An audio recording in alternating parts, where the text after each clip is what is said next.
Buenos días, queridos compañeros, profesor Ángel, un saludo para todos ustedes. Vamos a tratar hoy un tema, los compañeros, el licenciado Nelson Rojas, el licenciado Jimmy Urbina y quien les habla, Alirio Tarazona. Vamos a hablar en el marco de la investigación cuantitativa del tema que tiene que ver con la investigación, diseño de investigación no experimental, que son aquel tipo de investigación en la cual el investigador no puede manipular intencionalmente las variables. ¿Por qué no puede manipular las variables? Por razones prácticas, por razones económicas, más que todo por razones éticas. Resulta muy difícil hacer experimentos, entonces no podemos manipular las variables y se basa fundamentalmente en la observación de los fenómenos tal y como se dan en su contexto natural para analizarlos con posterioridad. Por esa razón se dice o recibe el nombre ese tipo de investigación como investigaciones ex post facto, después del hecho. Los seres, generalmente este tipo de investigación es muy aplicada en las ciencias sociales, porque los seres humanos se actúan de manera diferente cuando están en condiciones de observación. Vamos a analizar, perdón, vamos a analizar este tipo de investigación no experimental con un ejemplo. Si quisiéramos investigar el efecto que produce el hábito de fumar en el cáncer de pulmón, por ejemplo, no pudiéramos nosotros utilizar una investigación experimental, experimentar con algunos seres humanos que son sanos, ponerlos a fumar para ver si ellos van a contraer cáncer al final. Eso no podemos hacerlo. Para este caso debemos utilizar la investigación no experimental. ¿Qué podemos hacer en este caso? Podemos estudiar la historia de los pacientes fumadores, los pacientes no fumadores, el tiempo que llevan fumando, hacerles un estudio en sus vías respiratorias y prácticamente después del hecho. Otro ejemplo, si quisiéramos analizar el efecto que produce o la tendencia que tienen ciertas personas a la obesidad, entonces también podemos investigar las variables como son los hábitos alimenticios, el nivel de actividad física, el historial de personas obesas en la familia, que más bien no serían variables, serían como algunos fenómenos de ellos que se van a estudiar. Otro ejemplo, un investigador desea determinar cómo es el comportamiento de las personas que ingieren sustancias psicotrópicas, más comúnmente conocida como vicio, drogas. No puede el investigador tomar personas sanas, iniciarlos al vicio para ver cómo se comportan. No, ese tipo de investigación no podemos manipular variables. Tenemos que estudiar los fenómenos tal y cual como se presentan. ¿Cuál es el procedimiento a seguir? Sería ir en busca de una persona o un grupo de personas, como lo estamos viendo aquí en pantalla, que ya se encuentren bajo los efectos de estas sustancias. Una vez localizadas estas personas, se puede tomar como muestra una, 4 personas que ya ingirieron la sustancia y de esta manera determinar su comportamiento y su reacción. Según los estudios que se le apliquen y se pueden determinar algunos rasgos, se podrá evidenciar o el estudio podrá evidenciar si el grupo de personas tiene la misma cantidad consumida, si hay diversidad en cuanto a la cantidad de consumo, en cuanto al tipo de sustancia que estén ingiriendo. Entonces fíjese que esta investigación no experimental se hace después del hecho y como lo decía anteriormente, se basa fundamentalmente en la observación de los fenómenos tal y cual se dan en su contexto natural. ¿Cuáles son las características que tiene este tipo de investigación? Primero que todo es una investigación que va a proporcionar una información muy útil sobre la naturaleza del problema, sobre los orígenes, qué factores están asociados, bajo qué circunstancias, en qué secuencia van ocurriendo. Y podemos decir que es una investigación rigurosa y plenamente científica. Ya los compañeros con posterioridad, más adelante van a tratar los temas de los tipos de diseño. Bueno compañeros, es un placer, un saludo muy cordial para todos ustedes, espero que se comporten bien y nos veremos allá en la próxima clase. Un abrazo para todos, nos vemos. Compañeros, muy buenos días, un cordial saludo. Mi nombre es Nelson Rojas. Pues mi exposición específicamente está orientada a hablar un poquito del diseño transversal o transeccional. Podríamos definirla como un diseño que recolecta datos en un solo momento o en un tiempo único, es decir, en un momento específico. El propósito de esta investigación es describir variables y analizar su incidencia e interrelación en un momento dado. Podríamos dar dos ejemplos. Uno de ellos podría ser investigar el número de empleados y desempleados que hay en una ciudad en un momento dado, es decir, una coyuntura específica. Otra podría ser evaluar el estado de los edificios y casas, ¿sí? O casas o viviendas después de en un municipio después de un terremoto, ¿sí? Entonces, vamos a investigar eso, ¿cierto? En un momento específico, ¿sí? Este diseño transversal o transeccional tiene unas divisiones. Este diseño se divide, por ejemplo, en tres: exploratorios, descriptivos y correlacionales causales. El exploratorio se trata de una exploración inicial en un momento fijo. El descriptivo indaga la incidencia en que se manifiestan una o más variables, es decir, proporciona una visión de una situación. En la correlacional causal puede limitarse a establecer relaciones entre variables sin precisar el sentido de causalidad, ¿sí? O también puede pretender analizar relaciones de causalidad. Un ejemplo de lo anterior podría ser una investigación que pretendiera indagar la relación entre la atracción física y la confianza durante un noviazgo en parejas jóvenes, observando qué tan relacionadas están ambas variables, ¿cierto?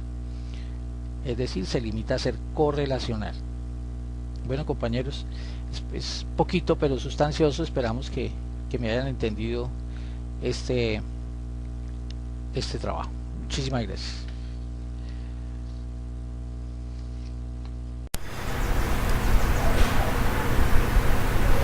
Continuando con nuestro video tutorial, con el tema relacionado de diseño de investigación no experimental, en esta parte nos va a acompañar el docente Jimmy Alexander Urbina y vamos a hablar sobre el tema relacionado con diseño longitudinal. Se dice que el diseño longitudinal se fundamenta en hipótesis de diferencial de grupos y se recolectan datos a través del tiempo en puntos o periodos especificados para hacer inferencias respecto al cambio, sus determinantes y consecuencias. También podemos apreciar lo que es la representación de un investigador que se encarga de analizar cambios a través del tiempo en determinadas variables o en las relaciones entre estas. También dice que recolecta datos a través del tiempo en puntos o periodos especificados para hacer inferencias respecto al cambio, sus determinantes y consecuencias. Observemos aquí la imagen. Tenemos el investigador en un periodo de tiempo en 1995 y el 2011, en la cual pues él va mirando los cambios que se van presentando en estos años y va recolectando la información como tal en base a una línea de tiempo y las consecuencias que se vayan generando en el transcurso de estos periodos. El diseño longitudinal presenta tres tipos de diseños, los cuales se implementan el primero en población, recibe el nombre de diseño de tendencia o trends. También tenemos para subpoblaciones, recibe el nombre de diseño de análisis evolutivo de grupos o cohorts, o los mismos sujetos. En este caso vamos a hablar de subgrupos pero de una forma individual, y recibe el nombre de diseño de panel. A continuación vamos a hablar de cada uno de ellos. Tenemos lo que es el diseño de tendencia. Ese tipo de diseños se orientan a estudiar los cambios que se producen en determinadas poblaciones a través del tiempo y siguiendo las transformaciones de las variables. Las características distintivas de los diseños de tendencia es que la atención se centra en una población. Tenemos ejemplo de actitud sobre el aborto en una comunidad. El tema como tal, dicha actitud se mide en varios puntos en el tiempo, anualmente durante 10 años, y se examina su evolución a lo largo de este periodo. Durante este periodo como tal, en esta comunidad se puede encuestar a uno u otro sujeto en el tiempo. Tenemos aquí la comodidad como tal, en un periodo de tiempo 1, tiempo 2, tiempo 3 y un tiempo ya determinado como tal. Diseño longitudinal de evolución de grupos. Están centrados en parte de una población, específicamente en grupos específicos y en los cambios que se producen en las variables seleccionadas. También han sido llamados estudios de cores. Su atención son los cores o grupos de individuos vinculados de alguna manera, generalmente la edad. Cuando hablamos de core, estamos relacionados de un conjunto de personas nacidas el mismo día o promoción o generaciones como tal. Tenemos un ejemplo acá, dice que los diseños de evolución de grupos o estudios de core examinan cambios a través del tiempo en subpoblaciones o grupos específicos. Un ejemplo de estos grupos cores sería el formado por personas que nacieron en 1995. Volvemos al tema de la generación como tal y un sitio específico de nacimiento de ese grupo de generación, en este caso en Chile, y continúan encuestando al subgrupo cada 5 años para determinar del punto de vista psicosocial cómo influyó la introducción del internet en estas personas. Tenemos algunos puntos. Dice: estos diseños hacen seguimiento de los subgrupos a través del tiempo. Puede encuestar a diferentes personas a lo largo del tiempo. Diseño longitudinal de panel. Este tipo de diseño estudia poblaciones o grupos más específicos y es conveniente cuando se tienen poblaciones relativamente estadísticas. Antes de seguir con el tema, vamos a ver la diferencia en diseño de grupos y de panel. En el diseño de grupos se puede evaluar a un grupo en donde sus integrantes pueden salir y otros nuevos entrar sin que esto afecte la investigación, pues a lo que se le da seguimiento es al grupo. En cambio, en el diseño de panel se le da seguimiento específicamente a cada una de las personas dentro del grupo, por lo que estas deben ser las mismas. Entonces, observen que la diferencia entre el grupo, diseño del grupo y el de panel es que el grupo como tal simplemente se hace las observaciones al grupo. En cambio, en lo que es el diseño de panel se hace una observación de forma individual, un seguimiento como tal. Ventajas: se conocen los cambios grupales así como los individuales y qué casos específicos introducen al cambio. Desventajas: a veces resulta muy difícil obtener exactamente a los mismos sujetos para una segunda medición u observación subsecuente. Un ejemplo típico de estudio de panel es analizar la evolución de enfermos de un determinado tipo de cáncer, además de los cambios grupales. En este tipo de estudios analizarán cambios individuales. Inconveniente es mantener el número de sujetos. Observemos aquí la imagen. Tenemos aquí un grupo de personas, de mujeres. Tenemos 2, 4, 6, 7 mujeres, en las cuales pues se refleja un cáncer como tal. En algunas más propenso a las personas que no tienen pues lo que es el pelo como tal, y en otras pues que no se les nota todavía la enfermedad. Aquí tenemos ya una característica específica de forma individual. Tenemos una persona con su aspecto físico en óptimas condiciones y ya con una línea de tiempo ya viendo las consecuencias del cáncer. Vamos a ver algunas características de lo que eran transeccionales o transversales, longitudinales o evolutivos. Transeccionales o transversales: características, recolección de datos, momento único, tipos, explorativos, descriptivos, correlacionales, causales. Longitudinales o evolutivos: el propósito de analizar cambios a través del tiempo, momentos o periodos, tipos de tendencia, análisis evolutivo de grupos y de panel.